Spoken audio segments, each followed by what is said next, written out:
Imagine करो एक 22 साल की लड़की जिसकी लाश लॉस एंजल्स के एक खाली प्लॉट में 2 टुकड़ों में मिली, बिल्कुल सर्जिकल प्रिसिशन के साथ। ये सिर्फ एक मर्डर नहीं था, ये था हॉलीवुड का सबसे अंधेरा राज, द ब्लैक डहलिया मर्डर। नमस्ते और स्वागत है आपका क्राइम इन्फो पर। मैं हूँ कृतिका और आज हम सुनने वाले एक ऐसा केस, वो केस एक मर्डर और मिस्ट्री नहीं, वो एक कल्चरल लेजेंड बन चुका है। एक ऐसा केस जिसमें ग्लैमर था, हॉरर था और एक ऐसी कहानी जो आज भी लॉस एंजल्स की गलियों में शापित बन के घूमती है।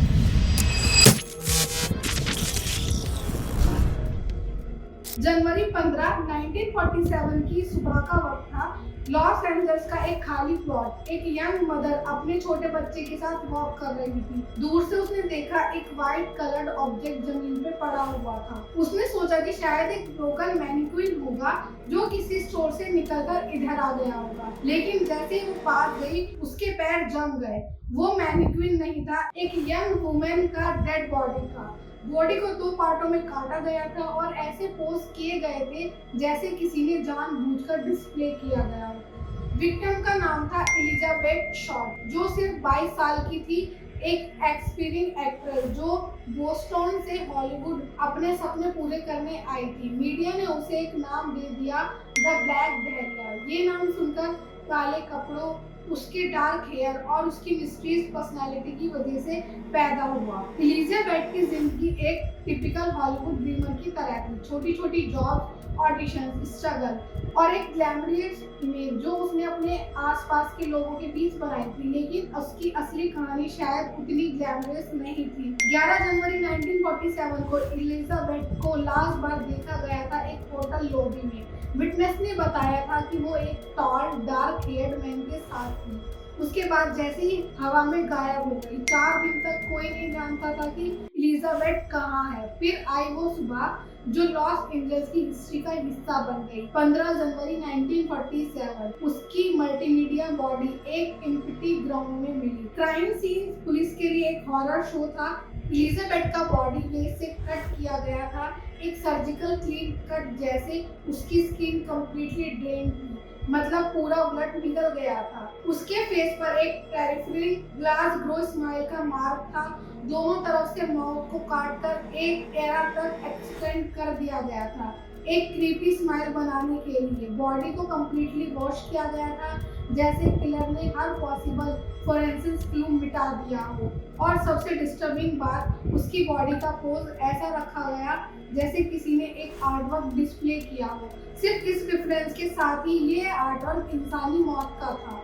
पुलिस ने इन्वेस्टिगेशन शुरू की, लेकिन उसके साथ मीडिया ने इस केस को सेंसलाइजेशन कर दिया। न्यूज़पेपर में एलिजाबेथ को एक मिस्टीरियस फेमिनिन फेटेबल बनाकर पोर्ट्रेट किया गया। हर छोटी बात पर र्यूमर्स को न्यूज बना दिया गया। उसकी लव लाइफ से लेकर उसके पास तक सब एक्सपोज किया गया। पुलिस फैसिनेशन इतना बढ़ गया कि लोग अपने आप खुद थ्योरीज बनाने लगे। ओवर 150 सस्पेक्ट्स को क्वेश्चन किया गया। एक्टर्स, शोल्डर्स, डॉक्टर, क्रिमिनल्स, कोई बचा नहीं। एक नाम सबसे ज्यादा प्रीशियस था, डॉक्टर जियोजी हॉर्डर, एक स्किल्ड सर्जन जिसके पास ऐसी सर्जिकल ट्रेनिंग थी कि वो इस तरह का क्लीन कट कर सके। हॉर्डर पर दूसरे डार्क एसोसिएशन भी थे, लेकिन सॉलिड एविडेंस के बिना केस क्लोज नहीं हुआ। पुलिस को एक पैकेज भी मिला जिसमें एलिजाबेथ के कुछ बिलोंगिंग्स थे। ये पैकेज न्यूज़पेपर में लिपटा गया था और फिंगरप्रिंट्स को जानबूझकर मिटा दिया गया था। ये क्लियरली दिखाता था कि किलर इंटेलिजेंट था और अपनी हर चाल सोच समझकर चल रहा था। ब्लैक डहलिया केस ने लॉस एंजल्स में फियर का माहौल बना दिया। लोग स्पेकुलेट करने लगे कि कोई सैडिस्टिक सीरियल किलर फ्री घूम रहा है। कुछ लोग एलिजाबेथ के पास रिलेशनशिप पर उंगली उठाने लगे।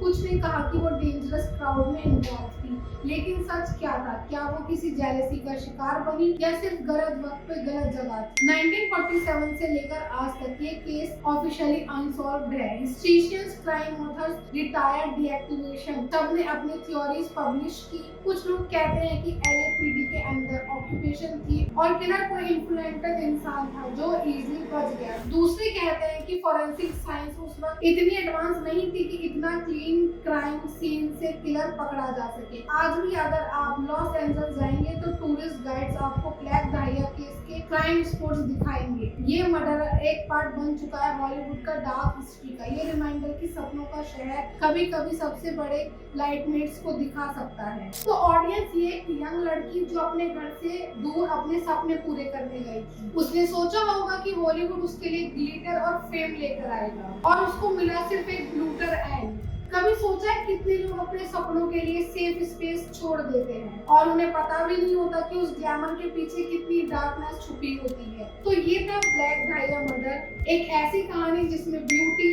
फेम और हॉरर मिक्स है। और ये एक मिस्ट्री है जो 75 इयर्स के बाद भी सॉल्व नहीं हुई। तो आप देख रहे हैं क्राइम को, जहां हम दुनिया के मिस्ट्रीज, अनसॉल्व्ड केस आप तक लेकर आते हैं। तो आपको अगर ये वीडियो पसंद आई हो तो वीडियो को लाइक कर दीजिए, हमारे चैनल क्राइम को सब्सक्राइब कर लीजिए। मिलते हैं नेक्स्ट वीडियो में।